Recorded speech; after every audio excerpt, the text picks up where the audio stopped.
काया कुट्ट अंधार, कुत्र्यांचं रडणं यात गाडीच्या हेडलाईट लावून महादेव मास्तर गावात घुसले तेव्हा समोरून कोणीतरी त्याला थांबण्याचा इशारा करत होते. त्यांनी जोरात ब्रेक दाबला आणि मोटरसायकल थांबवली. ह्याच्या आईचं लाईट गेली वाटतं. या खेड्यात एकदा का लाईट गेली की माहेराला गेलेल्या बायकोसारखी लवकर येत नाही, तो मनातल्या मनात पुटपुटला. हेडलाईटच्या उजेडात समोरून वेडा किसना हातवारे करत उभा होता. गावात हा वेडा गेली 10 ते 15 वर्ष राहत होता. असे म्हणतात की तो वैद्य होता आणि आजूबाजूच्या गावात कोणी रोगी झाला की तो त्यांना त्याच्या झाडपाल्याच्या औषधाने बरा करत असे. एकदा असाच रोग आला आणि त्याने बऱ्याच जणांना औषध दिले, पण कोणीच बरे झाले नाही. सगळे मरण पावले. जे गावकरी शिल्लक राहिले होते त्यांनी त्याला आणि त्याच्या कुटुंबाला बेदम मारहाण करून गावाबाहेर काढले. त्यात त्याच्या मुलीचा आणि बायकोचा मृत्यू झाला आणि तो वेडा झाला. पण त्याच्या वेडेपणाचा गावकऱ्यांना काहीही त्रास होत नव्हता आणि गावातील माणसांनी भूतदयेपोटी त्याला गावातून बाहेर काढले नाही. तो तेथेच राहिला. तो मसनवाट्याजवळच्या वडाच्या झाडाखाली राहत असे. दिवसा गावात भाकर तुकडा मागून खात असे. कोणी काय काम सांगितलं तर ऐकत असे आणि त्याला मसनवाट्याची देखील भीती वाटत नसे. रात्रभर तो मसनवाट्याची राखण करत असे. जणू त्या मसनवाट्यातील भूत त्याचं दोस्तच झालं होतं. काय रे किसना, कशाला गाडी समोर येतोयस? महादेवनं खेकसून विचारलं. तेव्हा तुला नेणार हाय. अरे कोण मला नेणार हाय? किसना शांतच उभा. अरे सांगशील का नाही, कोण नेणार हाय मला? किसना खॉ खॉ करून मोठमोठ्यानं हसू लागला. महादेवनं त्याच्याकडे लक्ष दिलं नाही. मनातल्या मनात वेड्यासारखं बोलून तो स्वतःच हसायचा. त्याने किसनाला हाताने बाजूला सारून आपली गाडी पुढे दमटली. तालुक्याच्या गावी निरोप समारंभाचा कार्यक्रम होता आणि तो कार्यक्रम पार पाडून त्याला घरी यायला उशीर झाला होता. तो खळ्यावरची शाळा आटोपून तालुक्याच्या गावी परस्पर गेला होता. तसा तो तालुक्याच्या गावी काही काम असलं तर एकटा जायचा आणि रात्री उशिरापर्यंत यायचा. पण आज त्याला खूपच उशीर झाला. रात्रीच्या 11:30 वाजले. घर कसले एका जुन्या दगडी वाड्यात तो आणि त्याची बायको भाड्याने राहायचे. नोकरीच्या खळ्यावर राहायची सोय नव्हती म्हणून त्याने जवळच्या गावात आपला संसार थाटला होता. घरासमोर एक दिव्याचा डांब होता. तेथे शेकोटी विझत आलेली दिसत होती. गावातली मंडळी बराच वेळ बसून गेलेली दिसतायत. त्याच्या घराच्या बाहेर नारीची 2 झाडं, केळीची 2-4 झाडं, तुळशीची रोपटं आणि बसण्यासाठी एक लांबसर कट्टा आणि त्याला लागून एक कल्लेला सिमेंटचा लाईटचा खांब होता. लाईट असताना गावातली म्हातारी माणसं महादेवकडे यायची आणि त्याला आज दिवसभरात काय काय घडलं हे सांगायची. आज गावात कोण मेलं, कोण आजारी हाय, कुणाच्या घरात भांडणं झाली, कुणाची बायको माहेराला गेली, कुणाची बायको माहेरून येतच नाही आणि शेजारच्या गावात हाडांचं सापळ असलेली भूतं फिरत्यात, असं काय बाय बी ती म्हातारी माणसं त्याच्या कानावर घालायची. एक एक बिड्यांची बंडलं संपवायची आणि निघून जायची. महादेवच्या गावात फारशा ओळखी नव्हत्या. कशा असणार? हा सकाळी सकाळी गावाबाहेर पडायचा आणि मावळतीला परतायचा. घरी आल्यावर बायकोशी गप्पा मारणं आणि तिला कामात मदत करणं हे त्याचं रुटीन होतं. त्याला सर्व स्वयंपाक येत होता कारण पहिला तो एकटाच राहत होता आणि हाताने जेवण करून खायचा. शनिवार आणि रविवार दोघंही आईच्या मदतीला गावी जायची. तो घराच्या दारात आला आणि त्यानं बायकोला आवाज दिला. अगं काय करतेस? ही पिशवी एवढी घरात घेऊन जा. त्याच्या बायकोनं दाराची कडी काढली आणि लाईट नव्हती त्यामुळे कुट्टीवरचा कंदील हातात घेऊन ती बाहेर आली आणि पिशवी घेऊन गेली. त्याने गाडी व्यवस्थित बाजूला लावली आणि कोपऱ्यात असलेल्या आडोशाला जाऊन हातपाय धुतले. तोपर्यंत त्याच्या बायकोनं चहा ठेवला होता आणि त्याला तांब्याभरून पाणी आणून दिलं. तोपर्यंत महादेवला कोणीतरी हाक मारली. मास्तर हायती का घरात? एक वेगळ्याच आवाजाची हाई शंकरच्या कानावर आली. त्यानं उभ्या लोखंडी जाड सळ्या लावलेल्या बारक्या खिडकीतून बाहेर पाहिलं. एक पांढरं धोतर, बंडी आणि पागोटं घातलेलं कोणीतरी उभं होतं. हाती काठी असल्यागत दिसत होती. अंधार असल्यामुळे स्पष्ट दिसत नव्हतं. कोण आहे? हातातला तांब्या हातातच व्यवस्थित पकडून महादेव म्हणाला. माझं नाव सांगून तुम्ही मला ओळखणार नाही, पण म्या तुम्हासनी ओळखतो. थरथरत्या आवाजावरून तो खेड्यातला म्हातारा असावा असा अंदाज आला होता. रात्रीचं काय काम आहे काका? महादेव म्हणाला. तुम्हाला जमणार असेल तर जरा घाटावर यायचं होतं, याल का? विचारायला आलो होतो, म्हातारा म्हणाला. गावाजवळ एक बंधारा होता. त्याच्या शेजारी स्मशानाची जागा होती. कोणीतरी गेलं असणार. कोणाची मयत झाली आहे का? होय, आपल्याच वस्तीतल्या एकाची मयत झाली आहे. जरा लवकर आलात तर बरं होईल. बाकी लोक आलेत का? समधीजण हेच विचारतायत, पण कुणीतरी मोहरं लागल्या बिगर अशा काळोखात कोण येणार? अशा कामाला पुण्याचं काम म्हणते ती. तुम्हाला जमणार असलं तर बघा, नाहीतर म्या मोरल्या घरी आवाज देतो आणि येणार असाल तर म्या तुमच्या संगत यायला थांबतो. माझी आई मला नेहमी म्हणायची, एखाद्याला शेवटचा निरोप देणं पुण्याचं काम असतं. महादेवनं थोडा विचार केला आणि जाण्याचा निर्णय घेतला. तो बायकोला म्हणाला, अगं मी लगेच जाऊन येतो, तू दाराला कडी लावून बस. मला वेळ झाला तर माझी वाट बघत बाहेर येऊ नको, अंधार आहे. महादेव म्हणाला, अव चहा झाल्या, चहा तर घेऊन जा.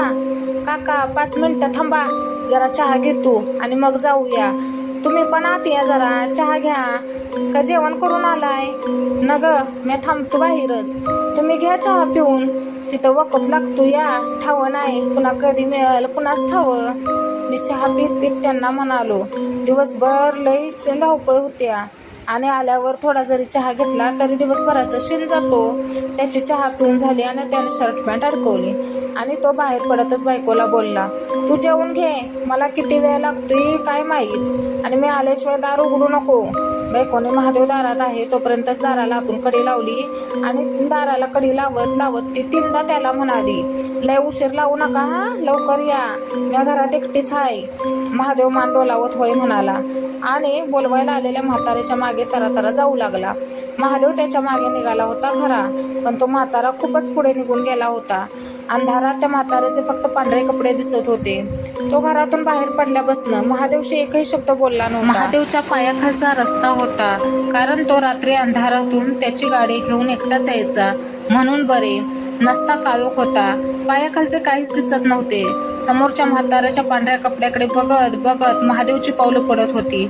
महादेव बायकोशी बोलत बोलत तसाच बाहेर पडला होता. त्यानं हातात काहीच घेतलं नाही. आता त्याला बॅटरी घेतली असती तर बरं झालं असतं असं वाटू लागलं. ती दोघं वेशीपाशी आली. ढग आलं होतं, त्यामुळे चांदणं सुद्धा दिसत नव्हतं. कुत्री रडत होती. महादेवला उदास वाटू लागलं. महादेवनं मागं बघितलं तर त्याला 20-25 गावकरी येताना दिसले. त्या म्हाताऱ्यानं जशी कपडे घातली होती तसेच कपडे त्या गावकऱ्यांनी घातली होती. अंधारात फक्त त्यांनी घातलेल्या पांढऱ्या बंडीच्या आकाराच्या आकृत्या दिसत होत्या. महादेवला वेगळं वाटण्याचं कारण नव्हतं, कारण गरमीच्या दिवसात लोक सफेद रंगाचे कपडे घालतात. भडक रंगाच्या कपड्यांनी खूप गरम होते म्हणून. म्हातारा घरात मला म्हणाला होता ते बरोबर, कुणीतरी पुढाकार घेतल्याशिवाय कोण मागणं येत नाही. त्यानं समोरच्या म्हाताऱ्याकडे पाहिलं तर त्याला फक्त त्याचे कपडेच दिसत होते, हवेत तरंगत चाललेल्या भूतासारखे. त्याच्या अंगावर झरझर काटा आला, अंगाला घाम फुटला, त्याला सुचायचेच बंद झाले. त्याच वेळी कुठून तरी त्याला टिटवी ओरडताना आवाज आला. महादेव तसा जागीच थांबला. त्याला आठवलं की गावाकडची माणसं टिटवी ओरडणं म्हणजे अपशकुन समजतात. टिटवी ओरडली की 100% कोणाची ना कोणाची तरी मयत होतेच. तसा समोरचा म्हाताराही जागच्या जागी थांबला. महादेवनं मागं वळून पाहिलं. त्याच्या मागे असलेल्या गावकऱ्यांचा आता 70-80 जणांचा जथा झाला होता आणि ते सगळेच थांबले होते. अचानक वीज कडाडू लागली आणि सोसाट्याचा वारा सुटला. क्षणात लाईट यावी तसा उजेड पडला. तसं त्यानं त्या गावकऱ्यांकडे पाहिलं तर त्यातल्या एकाही गावकऱ्याला हात पाय डोके काहीच नव्हते, फक्त हाडांच्या सप्याला चढवल्यासारखी कापडं.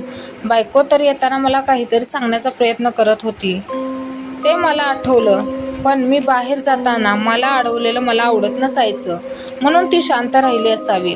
तसेच मी सकाळी कॅलेंडरवर नजर टाकली होती तेव्हा आजच्या तारखेशेजारी काळा वर्तुळ आणि त्यात लाल रंग भरलेला उलगडा झाला. आज अमावस्या होती. कामाच्या धावपळीच्या गडबडीत आणि पोकळ शिक्षणाने भूताखेतावरल्या अविश्वासाला खिंडार पडले. त्याचा घसा सुकला, डोळ्यावर अंधार येऊ लागली, त्याचे हातपाय कापू लागले, अंगातून घामाचे लोट लागले.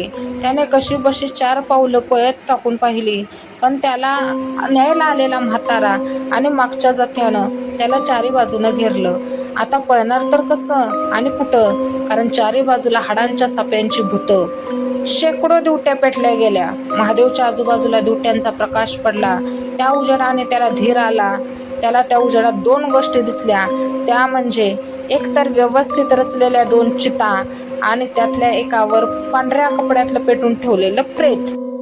फक्त अग्नी देणं बाकी होतं. हवा जोरजोरात वाहू लागली होती तरी देखील दिवट्या भिजल्या नव्हत्या. दिवट्यांमुळे महादेवच्या अंगाला अधिकच घाम येऊ लागला. त्याला खूपच गरम होऊ लागले. त्याला हा काय प्रकार आहे हे समजत नव्हते. त्या सरणावरच प्रेत उठून बसलं. महादेव समोर काय चाललंय हे अंतःकरणापासून पाहत होता. त्याला काहीच सुचत नव्हतं. आता काय होणार आहे याच्या विचारात तो होता. आता त्याच्या हृदयाचे ठोके वाढू लागले होते. ते प्रेत एखाद्या राजाचं असावं असं दिसत होतं, कारण तो सरणावर अंतराळी जसा सिंहासनावर बसावा तसा बसला होता. त्याच्या डोक्यापर्यंत पांढरा कपडा होता. त्यानं आभाळाकडे हात पसरले, डोके वर करून हात जोडले आणि चेहऱ्यावरचा पांढरा कपडा फाडला. तशी परत विस्कट आडली आणि माझ्या मनात चर्र झाले, कारण तो चेहरा महादेवच्या ओळखीचा होता. तो सरणावर बसलेला माणूस वेडा किसना होता. मास्तर, आमच्या पालखीचा मान आज तुमचा आहे. तुम्ही खूप नशीबवान आहात, तुम्हाला हा मान मिळाला, वेडा किसना म्हणाला. महादेव विचारात पडला. अरे, हा तर वेडा होता आणि हा एवढं छान बोलतोय. कसला मान? तू कोण? महादेवने थरथरत फ करत विचारले. अरे, या मूर्खाला कोणीतरी सांगा. जास्त शिकलेले अर्धवट माणसं आपण कोण आहोत आणि पालखीचा मान काय असतो ते. तो मगाशी तुला घ्यायला आलेला माणूस म्हणजे हाडाच्या साप्याला घातलेले कपडं आणि कवटी. सगळेजण महादेवकडे सरकत, हे आमच्या भूतांचे राजे आहेत. आज आमुषा आहे. महाराजांची पालखी जर आमुषाला निघते, आम्ही पालखी पुढे दिवट्या घेऊन नाचतो. ज्याला पालखीचा मान मिळतो त्याच्या इशाऱ्यावर सारी भूतावळ नाचते आणि महाराज खुश झाले की महाराजांसोबत त्याच्या पालखीत पुढच्या आमुषाला बसता येतं. महादेवला ती काय म्हणतात काहीच समजत नव्हतं. तो म्हणाला, म्हणजे मी काय करायचं? काय नाही, तू फक्त त्या बाजूच्या सरणाला पेटवून दे, मग सगळं आपोआपच होईल. महादेवच्या हाती दिवटी देत त्या म्हाताऱ्यानं म्हणाला. महादेवनं दिवटी चितेला लावली. चिता पेटून उठली. आगीच्याच भडक्यानं ती चिता जळायला लागली. आगीच्या ज्वाळांसोबत धुरांचे लोटही वाहू लागले. महादेवनं अशी चिता पेटताना कधी बघितलीच नव्हती. जणू अशा आश्चर्याने तो बघत होता. कोंबडी चुलीवर करपटताना जसा वास येतो तसा वास सगळीकडे पसरू लागला. आग शांत होऊ लागली. महादेवला वाटणारी भीती आता कुठल्या कुठं पळून गेली. आता त्याला हायचं वाटू लागलं. त्याला आनंदाच्या उपया फुटू लागल्या. त्या आनंदात तो नाचू लागला. किसनानं इशारा केला आणि अतराळी तरंगत एक पालखी आली. त्यात किसना बसला. हळूहळू पालखी बंधाऱ्याच्या कडेकडे निघाली. ढोल ताशे वाजत होते. त्या हाडांच्या साप्यातली भूतं पालखी पुढं खुयागत नाचत होती आणि त्या सगळ्यात महादेव देखील होता. त्याच्या तोंडात एकच वाक्य होतं, ढिंचाक ढिंचाक ढिगिंग ढिगिंग कल हो ना हो. तो ते सुरात म्हणत होता आणि येड्यागत नाचत होता.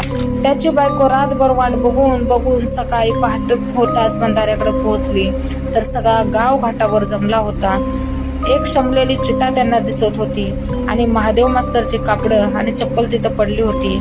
म्या लई मास्तरांची वाट बघितली. मास्तरांची वाट बघितली. गावात हाडांच्या सप्यातली भूतं फिरत्यात.